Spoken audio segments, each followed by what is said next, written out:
नमस्कार दोस्तों कल नगर निगम विभाग ने भाजपा के किसान मोर्चा के जिला अध्यक्ष सतीश राणा का नगला मेगा में बन रहा एक शोरूम ढहा दिया और इस पर अब शहर में राजनीति जोर पकड़ रही है। कुछ लोगों का कहना है, यहां तक कि भाजपा के जिला अध्यक्ष सतीश राणा का कहना है कि प्रशासन ने यह कार्रवाई उनसे बदले के तहत की है। उन्होंने यह भी दावा किया कि प्रशासन की इस तरह की कार्रवाई से सरकार की छवि खराब हो रही है, लेकिन हम यह तथ्य समझ नहीं पा रहे कि सतीश राणा आखिर इस तरह के आरोप किन वजह से और किस आधार पर लगा रहे हैं, क्योंकि यह अवैध कॉलोनी है और हरियाणा में कहीं भी अवैध कॉलोनी इस तरह से विकसित नहीं हो सकती। ऐसे में सवाल यह है कि यदि प्रशासन नियमों और कायदे के मुताबिक कार्रवाई कर रहे हैं तो फिर सवाल यह पैदा हो रहा है कि सतीश राणा आखिर किस बिना पर अधिकारियों पर गलत कार्रवाई करने का आरोप लगा रहे हैं। गलत बात बोल रहे हो, किसी एक आदमी पे नोटिस हो तो साबित करा दो। गलत बोल रहे हो, किसी एक आदमी पे नोटिस नहीं है। ये तो 100 आदमियों के टूटे हैं, किसी एक से आप साबित कर लो। किसी को कोई नोटिस नहीं है। मेरे पास खुद नोटिस नहीं है तो मैं किसी का विश्वास करूं? अगर नोटिस होता तो आदमी चलो तैयारी करे, तो किसी के पास कोई नोटिस नहीं। छोड़ना वो अलग मैटर है। गलत पार्टी में रह के जो गलत चीज़ है उसको ठीक करेंगे। देखो ना, कोई छोड़ रहे हैं, कोई तोड़ रहे हैं, ये भी तो गलत है ना। ये सारी दुकानें हैं, है तो अवैध ही। अगर जब तोड़ रहे हैं तो सारी अवैध मानो या फिर वैध मानो, किसी को ना छोड़े।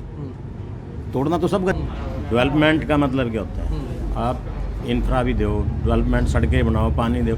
सरकार तो जन कल्याण के लिए बैठी है, जनता को सुविधा चाहिए, वो आप दे नहीं रही है प्रॉपर। तो कल को लोग ये पूछेंगे चुनाव के दौरान भी आप लोगों ने क्या किया हमारे लिए, फिर क्या जवाब है हमारा? क्या अधिकारी एक अवैध कॉलोनी को विकसित होने दे और इसके बाद सरकार को या उनकी पार्टी को वोट मिलेंगी? क्या लोगों को गलत काम करने की इजाजत मिलनी चाहिए? क्या प्रशासनिक अधिकारी लोगों को गुंडागर्दी, भ्रष्टाचार, करप्शन, लैंड ग्रैबिंग और अवैध कॉलोनियां काटने की इजाजत देकर ही सरकार वोट ले? क्या यह संभव है? सतीश राणा आखिर किस तरह का समाज या किस तरह के करनाल जिले को बनाना चाह रहे हैं, यह बड़ा सवाल है। सुनिए सतीश राणा क्या बोल रहे हैं। गरीब आदमी है। मेरा जो नगला चौक वाला जो एरिया है, यहाँ मोस्टली 80% लोग गरीब तबका है। आप घूम सकते हैं गांव देहात के अंदर, दिहाड़ी मजदूर वाले लोग हैं। पता नहीं किसी ने बेचारे ने क्या दिहाड़ी करके, मजदूरी करके, जमीन बेच के, ज्वेलरी बेच के 100 गज के 50 गज लेके प्लॉट लिए मकान बना रहे हैं। तो दर्द हमें अपना नहीं है, दर्द इन जनता का है। मैंने आपको बोला बार बार भी, मेरा सारा तोड़ जाए, कोई दिक्कत नहीं है। रजिस्ट्री बैन करो पूरा। भाई अवैध की रजिस्ट्री क्यों रही? आप जब रेवेन्यू ले रहे हो तो रजिस्ट्री बैन क्यों नहीं करते? कृषि कानूनों के ऊपर जब किसान सड़कों पे बैठा है, ये लोग तराई कर रहे हैं, तो कल को 2-2, 3-3 चीजें कौन संभाल पाएगा? टीटीपी विक्रम सिंह ने कहा कि यह कॉलोनी पूरी तरह से गलत है, यह निर्माण पूरी तरह से गलत है और उन्होंने एक नहीं इसके पीछे कई तर्क दिए हैं। एक तर्क यह भी दिया है कि यह हाईवे के ग्रीन बेल्ट के नजदीक है, इसलिए भी अवैध है। हाँ, तो ये तो हाईकोर्ट के भी ऑर्डर है कि ये तो नेशनल हाईवे भी है, नेशनल हाईवे या स्टेट हाईवे या शेड्यूल रोड, इनके अलोंग 30 मीटर ग्रीन बेल्ट है, वो मैंडेटरी है। तो इसमें तो वैसे कोई नहीं बना सकता और हाईकोर्ट के सख्त आदेश है।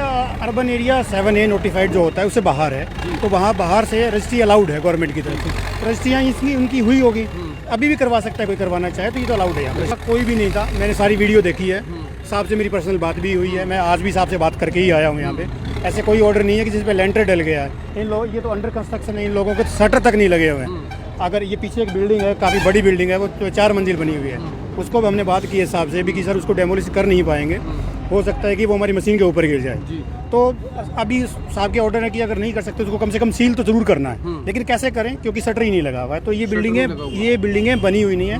इन बिल्डिंगों को हम कहीं ये कंसीडर नहीं कर सकते कि ये पुरानी बिल्डिंगें हैं और बनी हुई बिल्डिंग नहीं। एनओसी जोन के अंदर आता है, लेकिन एनओसी जोन के अंदर वो तब आता है जब वो किसी भी कॉलोनी का पार्ट ना हो।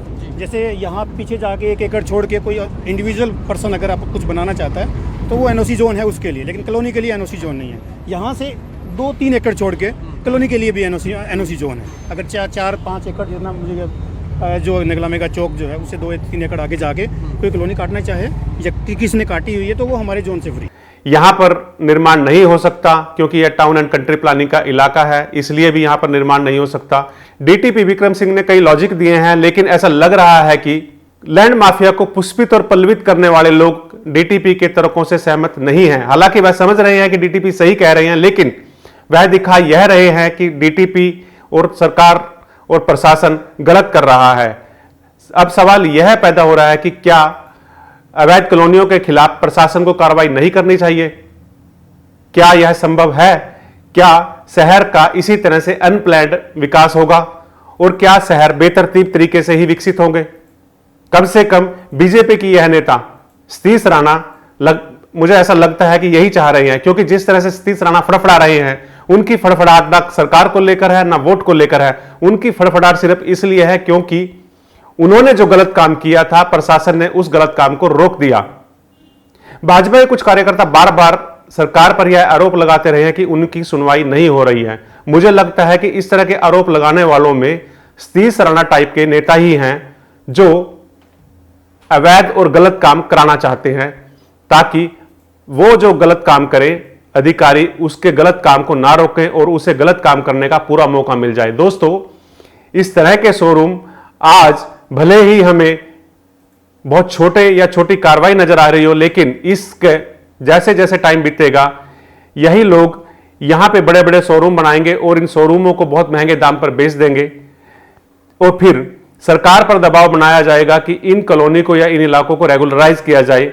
और 1 एकड़ को रेगुलराइज करने में सरकार को कम से कम 5 से 7 करोड़ रुपए खर्च करने पड़ते हैं। वह 5 से 7 करोड़ रुपया हमारे और आपके टैक्स से कटता है और उस टैक्स का पैसा जो शहर के या अन्य विकास कार्यों पर खर्च होना चाहिए, वह पैसा इस तरह की अवैध कॉलोनियों को विकसित और यहां सुविधाएं उपलब्ध कराने के नाम पर खर्च करना पड़ता है।